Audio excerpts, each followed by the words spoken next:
Hello everyone, welcome back to another video for the series. I'm Q, and today I'm here to share IMO 2020 IMO problem number 2. I found this solution actually really beautiful, so I wanted to introduce it with everyone. So I think this is like the official solution, and the first thing that we should do here is use weighted AMGM. And here, I was quite I wondered why is it okay to use weighted AMGM here, because the weighted AMGM that we're going to use here is I'll just write it. Variables,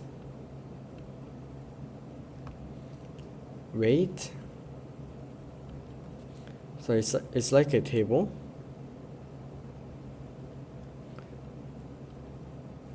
So this is what we're going to do essentially. And I wonder why we're allowed to do this, because the problem did not explicitly say that like a variable A has weight A, B has B, and C has C, and D has C. But let's think about it. Let's say we have 4 variables A, B, C, and D, and they are written in a way that variable A has weight A, B has weight B, and so there's no reason why those kind of variables should not exist. So using our formula for a weighted AMGM, we have times A plus B times B plus C times C plus D times D all over the sum of the weights, and that's really good because we have it equal to 1. If it was not equal to 1, then it would have been a trouble for us.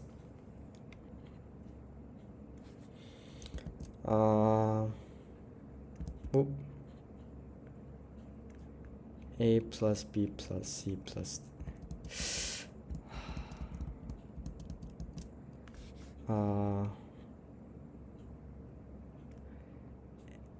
A plus B plus C plus D. We have A to the power of A, B to the power of B, C to the power of C, and D to the power of D. Oh, why did I write them equal? They're not equal to each other. Yeah, this should be true. So we have A squared plus B squared plus C squared plus D squared is always greater than or equal to. It's actually 1, so we can just write it. Then that means this thing right here, so plus 2B plus 3C plus 4D is always, and A, B, B, C, C, and D, D is always less than or equal to. This because A, B, C, and D are all positive numbers, times A squared plus B squared plus C squared and D squared. Now let's investigate this term. So we know that this is equal to A squared times I would just say that, let's just say that this thing equals X. Did we use X here? No, right?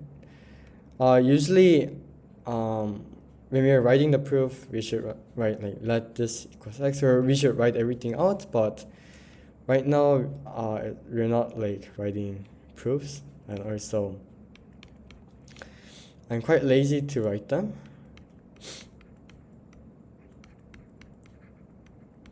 Yes. Now let's think about X. We know that X is always, this is always less than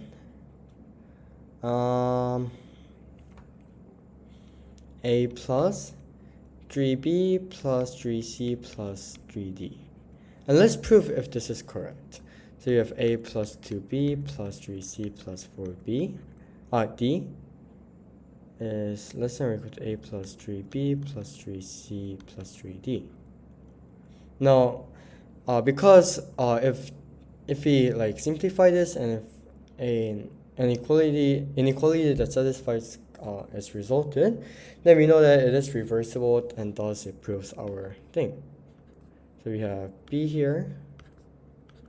This erases. Minus d is greater than or equal to 0. And this is true by definition.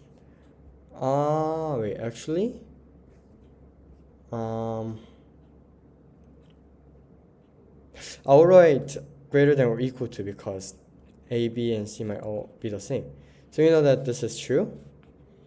And we know that this is also less than or equal to 3a plus b plus 3c plus 3d. And if you want to prove it, we can do it again.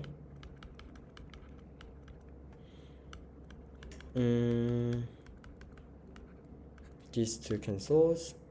We have 2a greater than or equal to b plus c.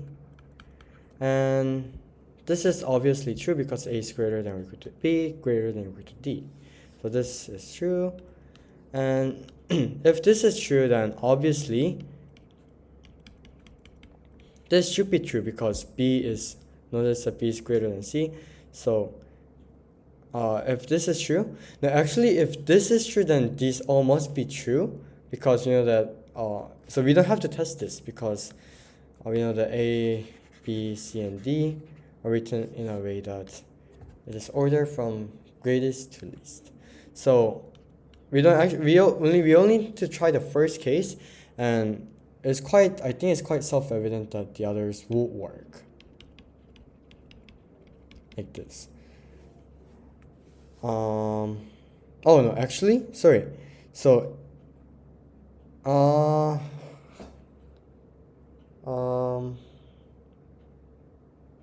yeah, because we know that we have like 3a here, we have 2a. So this 3b is replaced with b, this a is replaced with 3a, and a is greater than or equal to b, so this must be true always. And similar here, we have b, 3b, 3c, and c, so it should work, and yes. Okay, then we know that this expression right here. So this whole thing, we have x times a squared plus b squared plus c squared plus d squared is less than or equal to a squared times this one plus b squared 3a plus b plus 3c plus 3d plus c squared plus d squared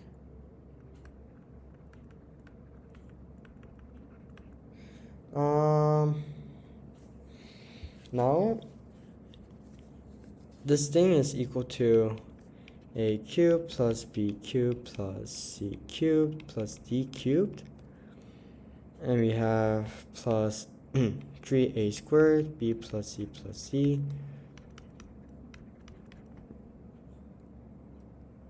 c plus c plus a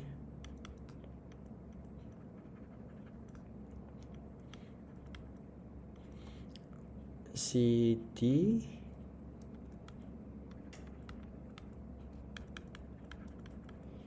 d a plus b plus c. Is this right? How many terms do we have? 4 times. We have 16, 4, 1, 2, 3, 4, 12, and we did count everything. And I believe this should look quite familiar. And what I mean by that is if we actually expand this one, this is equal to a cubed plus b cubed plus c cubed plus d cubed plus, because we did 3, let's do that one. So we have a squared b. How many a squares do we have? We can have this. So we have 3 a squared b plus c plus d. It's the same.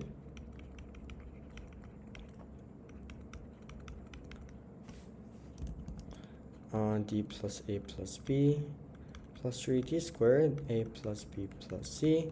And then we have to try the ones with 3. So we have plus abc times, or like ab, a, 8a, 3 different ones. So we have abc plus a. How many abc's can we have? We choose one from here. I think we can have 6 of them, I believe. Is it right? Because we have this one, or we can have that one. That's 2 already. Yeah, we can. We have 6 cases, and we have 6.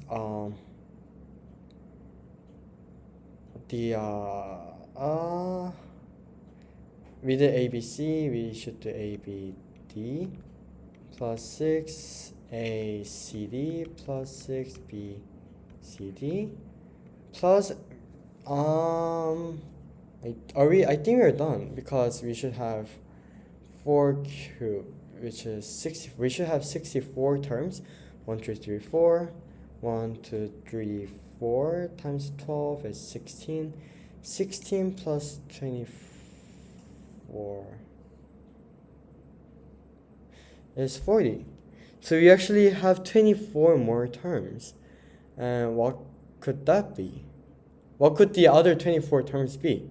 Wait.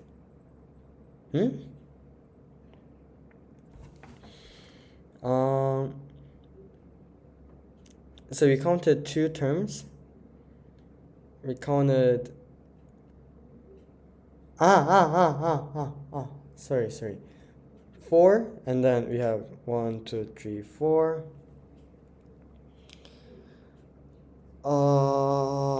3 times 3 is 9. 9 times 4 is 36. So we have 4 plus 36 plus 24 is equal to 64. So we did count everything. So we did count every terms. And we know that because this is positive, this thing must be always less than a plus b plus c plus d cubed, which is equal to 1. So we know that this thing is always less than 1. And because this thing is always less than or equal to this thing is also less than 1. And that is what we have right here, and that proves our inequality. Therefore, a plus b plus c, 2b plus 3c plus 4d, a b b c c d d is always less than 1.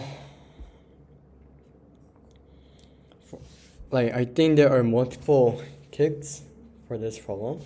The first one is trying to think of the weighted AMGM, and I think this was quite special to me because but it might actually be quite evident that we should use weighted AMGM here, because we might not have any other chance but to play with these numbers, a, b, c, and d, these variables.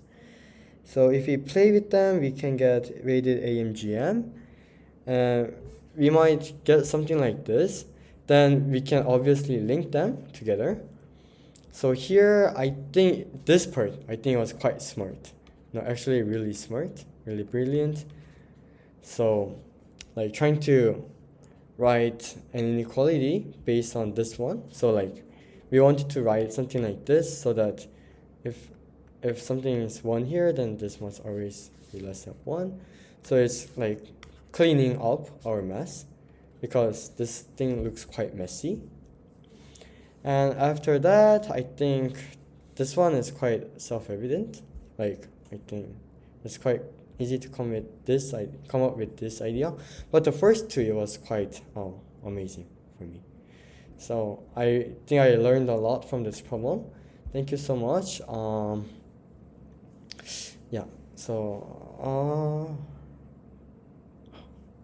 thank you so much for watching this video, and tomorrow I'll try to come back with another very fun problem. Thank you and see you tomorrow. Bye.